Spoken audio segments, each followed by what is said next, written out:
This is a video that I never thought I would make because it's a situation that I never thought would happen to me, something that I didn't even know was possible.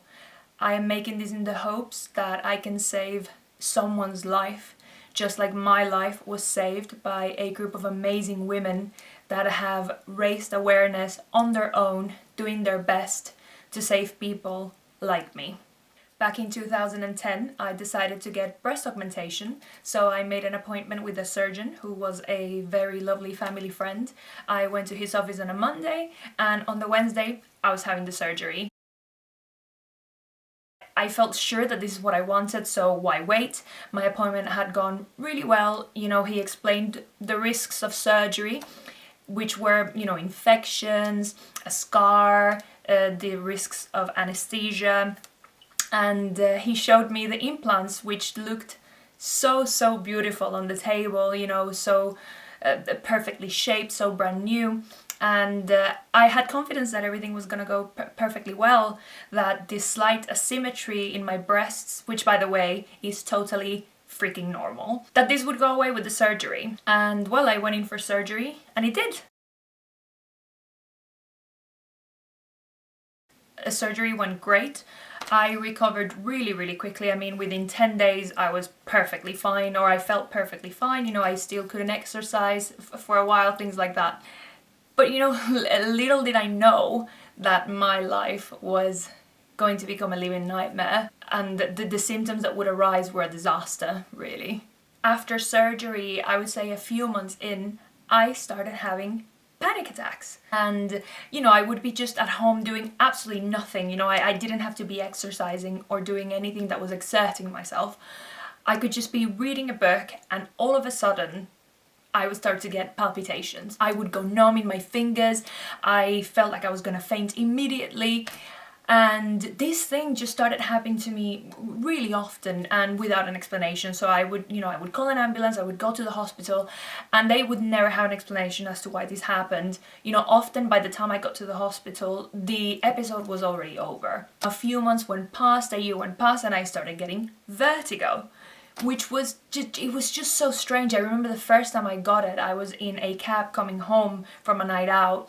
But I hadn't had alcohol. I don't drink that much at all. And everything just started spinning. I mean, violently, so violently that I got sick. Up to the point where I got surgery, I was a perfectly healthy young woman. When I was a teenager, I had an appendectomy and a kidney stone that bears no significance to my health, and then hit the depression.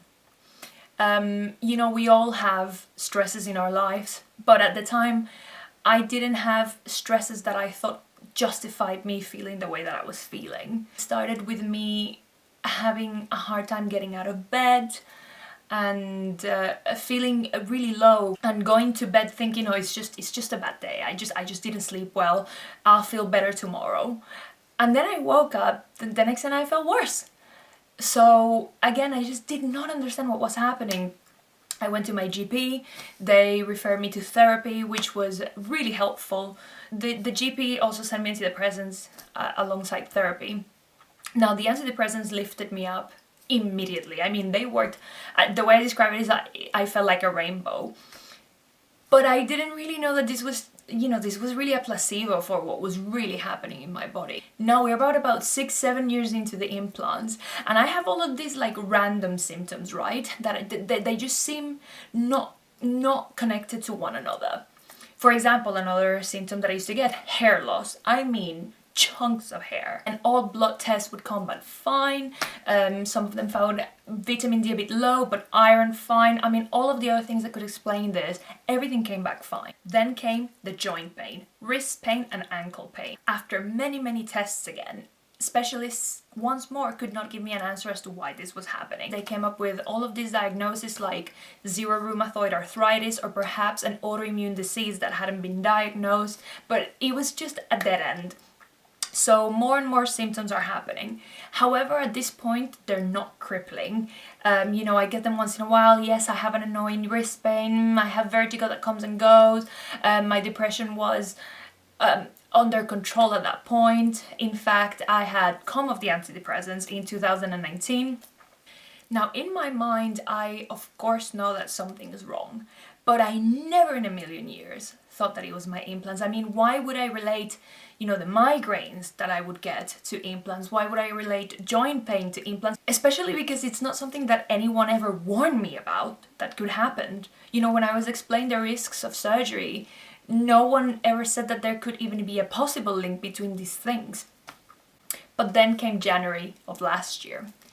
I started feeling a rippling around my left implant, and I decided to go on Google to search for breast implant complications, thinking that maybe my implant was old and that maybe it just needed to be replaced, or that it could possibly have leaked, ruptured, something like that. And then came the 3 words: breast implant illness. When I started looking into breast implant illness, I could not believe the amount of women that had almost identical, and I truly mean identical symptoms to what I had. Same story. We all had these things in common, which was we had breast implants, of course. We had a myriad of symptoms that could not be explained, and they all seemed not connected to one another. And then the third thing that they seemed to have in common was that when they took the implants out, most of them, and I really do mean the big majority, get better almost overnight, or within the first year of surgery. Their improvement is vast. And I couldn't believe it. I mean, I was just like, could this be me? Could I be suffering from this? How is this possible that I had no idea that this could happen? But I went to my GP, I went to the breast clinic in London, and they told me that I was crazy, that didn't exist. At the time, I think because my symptoms weren't crippling, I didn't do anything about it, but I had it at the back of my head constantly. So I decided to go to see a plastic surgeon anyway. I had an appointment with her. She took my history of depression, that I had been taking antidepressants for a very long time, and she decided that I was crazy. She said, I think you're just heavily depressed. I think all of these symptoms are in your head, and I think you have an autoimmune disease that hasn't been found. Of course, I knew that this wasn't true, because at that point I had already seen rheumatologists, neurologists, just a plethora of specialists. So I just walked out of there and said, thank you, you are not the right person for me. I had an MRI of my breasts shortly after, just to make sure that nothing was leaking, because then if they were leaking, if the implants were leaking to me, that was something that needed attention immediately. But they weren't. So after having a chat with my husband, I said, look, the implants are not ruptured. I do have these symptoms, but right now I can live my life pretty much as normal. So let's have a child next year. And after I'm done breastfeeding, I'll remove the implants. And at the time I thought that was the best course of action. You're always told about how ugly your breast will look after breastfeeding, and I really let all of that nonsense get in my head.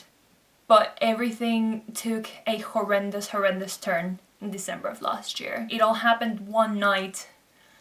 I think my body was just so desperate to send me a message, and it did. It really did send me a message. I was just having dinner with my husband, and all of a sudden I couldn't swallow. I couldn't speak. The right side of my face just drooped. My right arm also drooped. And I thought I was gonna die.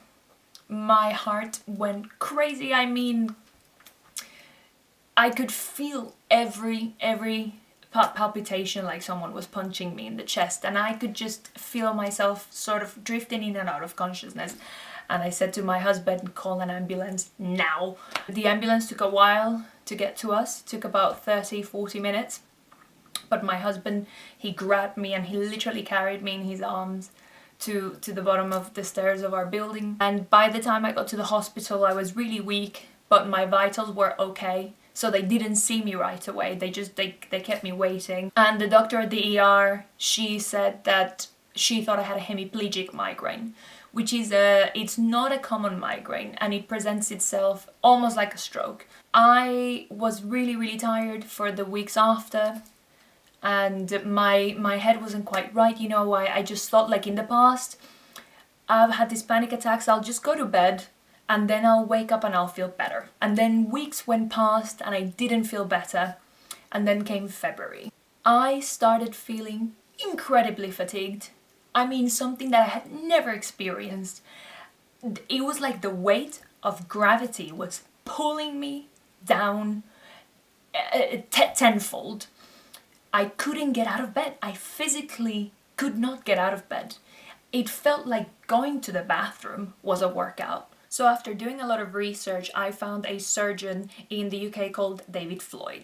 He had amazing reviews for this surgery specifically, which can be a complicated surgery because they could puncture your lung. They may have to scrape your ribs from the capsule around the implant that may have stuck to your ribs. So February was extremely difficult. This is when my mental health really was in the toilet. I just did not want to feel the way that I was feeling anymore. I was really contemplating ending my life. I felt like I was a burden to my husband, to my family. I'm a fiercely private person in my personal life. I don't like telling my business to people, if anything, because I don't want to burden anyone else. I know that we all have stress, we all have things happening. And my husband had to give up a lot to look after me. He's been wonderful, never once complained, never once questioned me. He's always, if anything, just offered to help. Just really sad of seeing the way that I was feeling, really confused as to what to do and feeling really powerless. I was having extremely dark thoughts. And I made my husband aware of what was happening in my head. I said, look, we need to keep an eye on this because I may have a moment of weakness or a moment of not clarity in my head and I could make an irreversible mistake. I was really holding on for surgery to this one thing that could help. And I also found some support groups on Facebook because then March came when I was supposed to have my appointment and the pandemic hit full force in the UK. So they suspended my appointment with Dr. Floyd and of course surgery was nowhere in sight. Now this was devastating, and this is when the support groups really came into play, not only to give advice about surgeons that people might have seen and give before and after photos, which are really helpful, but to really give me some hope to hold on for life, especially the women who had already explanted and they had already experienced getting a lot better. You start having these thoughts that your partner might be better off without you. Because at this point he couldn't leave me alone for my own safety. And he would have to drive me everywhere or literally give me his arm to walk because I was so weak. And the closest people in my life weren't really aware. And to this day they aren't because I never allowed them to see that side of what was going on. It's really easy to deceive people through social media or through FaceTime. Not because you mean to, but because a photo takes a second, right? But the rest of the day was misery. And sometimes you have to do that to not worry your family and your friends. I had friends over a couple times during the summer, and you do your best to muster energy for an hour or two, and then they leave and you go straight back to bed completely drained. I felt like I wasn't the person that I used to be, that I wasn't the person who my husband married, and that made me feel awful. Thankfully he worked from home, so he was able to care for me, but the fact that he had to care for me, even though he never made me feel this way, I felt terrible that this is what our lives had come to. I'm not even 30 at this point. I mean, I felt hopeless. Anyway, came the beginning of July and I got this wonderful email saying that Dr. Floyd was resuming surgery and that he could see me within the next 2 weeks and surgery could be 2 weeks later. And I just went, yes, I will be there 100%. I don't care about COVID. COVID at this point was the last of my worries. I went in for my consultation and Dr. Floyd was wonderful. He told me, the truth, that he cannot reassure me or give me any assurances that any of my symptoms would go away after surgery, but that in his experience, with women that had similar symptoms to me, most of them seemed to get better, if not immediately, within the next couple months after surgery. The last 2 weeks before surgery, from the middle of July to the 1st of August, which is when I had my surgery, were some of the worst of my life. This is when my symptoms were at its worst.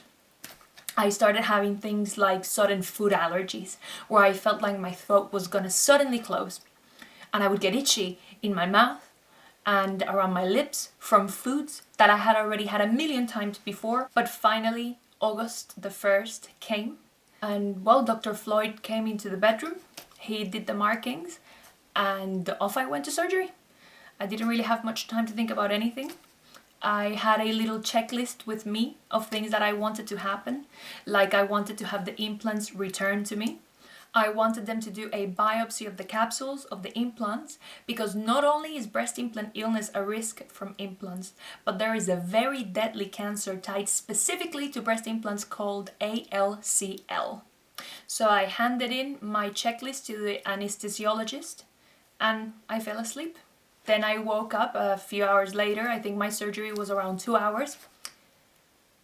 And it was like a miracle. The moment I woke up from surgery that I can remember, I no longer felt like someone was stomping on my chest. I no longer had the palpitations, which were happening pretty much 24 hours a day for the past, I don't know how many months at that point. Of course, I was still a bit foggy from surgery, and I had brain fog from the breast implant illness now for months. But I knew that my body was relieved of something. Of course, I was in a lot of pain from the surgery, but that pain was still less than the pain I used to feel on my ribs that the implants used to cause me. So I knew that things were headed in the right direction. I spent the night at the hospital. My husband couldn't be with me because of the COVID regulations. The next day he picked me up, and I was just so relieved to be able to look at him in the face and say, we've made it through surgery. Now it's time for me to recover from this thing. So we went home, the capsules were off to get analyzed, and I got my implants, which I'm gonna show you. Now these of course have been sterilized by the hospital. They were given to me in 2 sealed bags. This is one of them. These are the disgusting plastic bags I had in my body for nearly 10 years. They are called Magan. I think they were made by Allergan. And it turns out that they had been recalled pretty much a year and a half before my surgery. And I didn't know. This is not a natural material. These are disgusting and yellow. Let me tell you, this is not how they looked at all when they went in. And the most important part is that even though they're not ruptured and they weren't leaking, the biopsy, the pathology of the capsules around these implants in my body, they all came back showing silicone. Now, silicone is extremely toxic to the human body. It's not meant to be there, and this can permeate it even if they're not ruptured or leaking. Now, fast forward a few months. Out of my 33 symptoms that I had recorded, 18 went almost overnight. I mean, it's amazing that that's happened. And now, a few months after surgery, I'm still in a little bit of pain from surgery, from the muscles healing. It is a very traumatic surgery, and you did have toxic plastic bags under your muscle for 10 years. So you have to be patient with your body, of course. And I am a lot better. It's real. I feel totally different from what I did before surgery. I am still not 100%. It's not a miracle cure. It absolutely saved my life. I still have a little bit of fatigue left. It comes in waves. I don't feel perfect every day, but I definitely don't want to end my life anymore. And that's my progress until now. I'm taking it day by day, and getting this explant surgery was the best decision of my life. Now, I had written down on my phone some of the questions that pop up most often on the support groups, or that I have been personally asked. So the first question is it just textured implants that cause breast implant illness? No, categorically no. All implants cause trouble. At the very core is a foreign body inside of your body. Your body will never accept it. It will never stop attacking itself. There is no such thing, and let me be clear, there is no such thing as safe breast implants. Second question. My doctors or my family or friends do not believe me. You have to go with your gut. You have to listen to your body.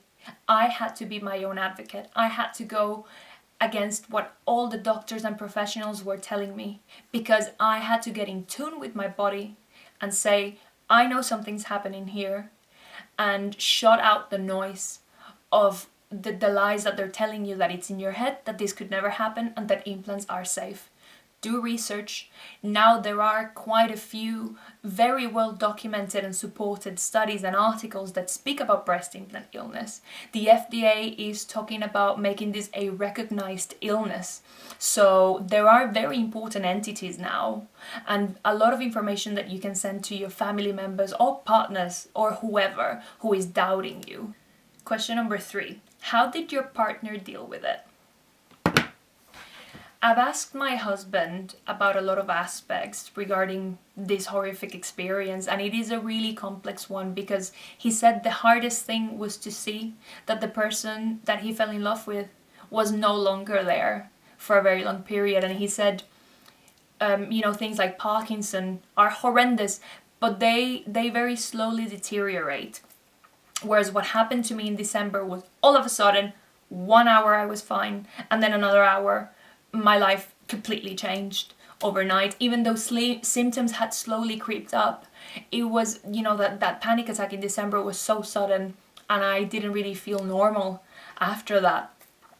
And also, when you have something like Alzheimer's or something of that sort, you have a diagnosis. So even though it's extremely hard and horrible to see your loved one go, you at least know what to expect, or at least you can read about it somewhere. Doctors will validate that this is what's happening. You don't feel totally crazy. I gave my husband an insight into the support groups on Facebook, and he couldn't believe it. He was like, this is like talking to you. All of these women's stories is like hearing you speak. And that really made it sink in for him, that it wasn't in my head and that it was a very real thing.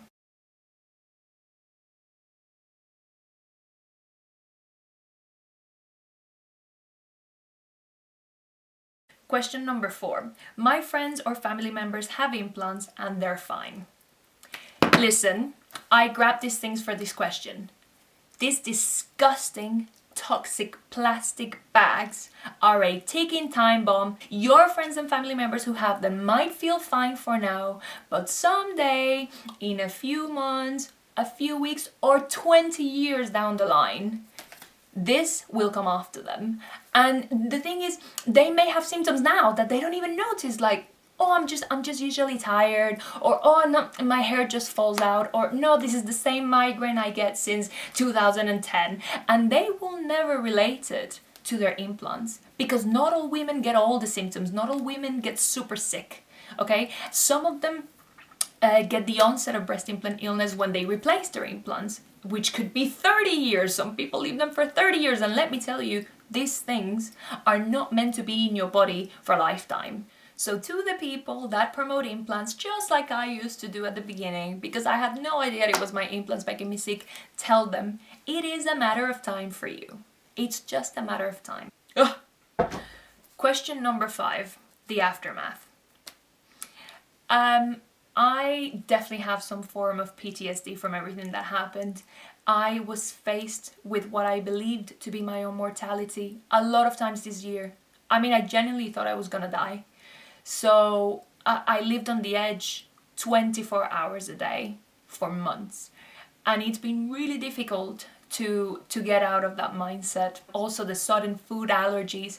I still get extremely nervous when I eat. Even when I eat things that I know have not given me an allergy. It's very, very difficult. And it's something that I'm going to receive treatment for now in the new year, because it's something that it's not improving on its own. It is a psychological leftover from what happened to me. So even though my physical symptoms may have improved, some of the psychological damage of what's happened, it's not improved. And lastly, this is not really a question, but it's something that I need to make very clear. Because there are people out there that say, you brought this onto yourself. What were you thinking? You got this disease because you were vain for your vanity. Let me make this very clear. I reject that message. I do not accept that. Do not believe that if you're a sufferer from breast implant illness and if you've had any cosmetic procedure. Absolutely not. You put yourself in the hands of someone, a doctor, or medical professionals that have sworn to do no harm. And some of them are aware of BII and they still perform breast implant augmentations. I reject the notion that I deserve this because I was never aware that this could happen, ever. These are medical devices that the government has approved, that they know that these surgeries are being performed and nobody's warning you. I never gave consent to have a medical device implanted in me that could kill me. So I reject the notion that I deserve this because I was vain or I was too worried about my looks. No, absolutely not. None of us deserve this to happen to us, because if you had told me that this could happen, I would have never gone ahead with the surgery. Now I want to finish this video on a positive note because this is a video of hope. This is a video to show that there is a light at the end of the tunnel. To tell you that if you know someone suffering from breast implant illness, or it is you suffering from breast implant illness, there is hope. You need to hold on and you're not alone. If you're thinking about getting breast implants, please do not do it. You are not alone. There are a lot of resources out there to help you. And I believe you. You are not crazy. This is happening to you. I hope that if you're watching this video and you've never heard of breast implant illness, but you feel that something's not quite right in your body with implants, I hope that this will spark you to do some research, because this might be what's happening to you. Breast implant illness is real, and we are millions of women suffering. So please help me by sharing this information and maybe we can save lives. Thank you for watching this video.